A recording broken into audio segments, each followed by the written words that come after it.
dit mot consent ou la polysémie du silence. Qui ne dit mot consent ? Je ne sais s'il existe dans la langue française une expression qui me paraît plus erronée que celle-ci. Cette expression sous-entendrait que le silence de l'interlocuteur, face à une situation ou une parole, n'admet qu'une interprétation possible, l'adhésion. Je ne vois pas exactement comment la polysémie du silence peut être ainsi violemment ramenée à une interprétation unique.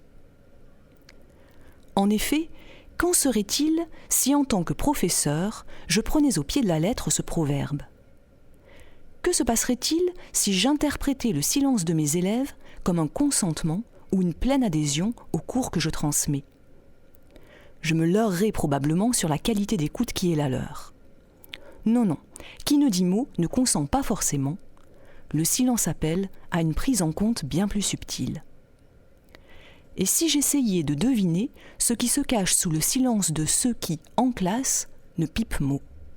Il y aurait le silence fragile de celui qui se concentre, le silence poli de celui qui s'ennuie, le silence aphasique de celui qui angoisse, le silence apathique de celui qui s'endort. Qui ne dit mot est peut-être en train de prendre conscience de la force d'un concept qu'il ne possédait pas auparavant. Qui ne dit mot élabore peut-être sa prochaine stratégie de séduction ou pense de toute son âme à l'être aimé.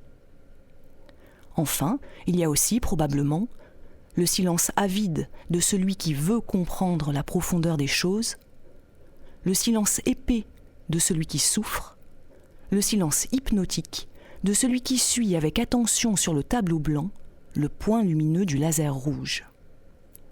9 silences que l'on pourrait décliner à l'infini, faisant mentir notre fameux dicton « qui ne dit mot consent ». Paradoxalement, c'est cette polysémie du silence qui m'a conduit à finalement privilégier la parole. En effet, si face à certaines situations je choisis de dire, ce n'est pas tellement par volonté d'exprimer une opinion ou un choix, c'est plutôt pour éviter que les autres n'interprètent à leur guise mon silence.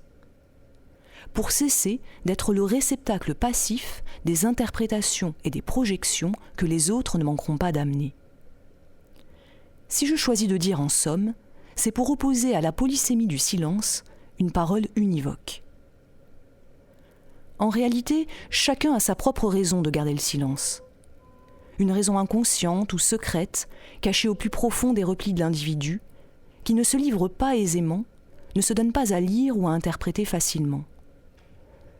Je pense que la raison qui nous pousse à garder le silence est tellement consubstantielle à notre personnalité, à notre être, que seuls ceux qui nous connaissent vraiment, voire intimement, peuvent donner sens à ce silence.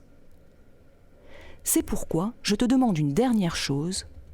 Ô toi qui prétends que si je ne dis mot, je consens forcément, ô toi qui entends interpréter la qualité de mon silence, tu ferais peut-être bien de garder le tien.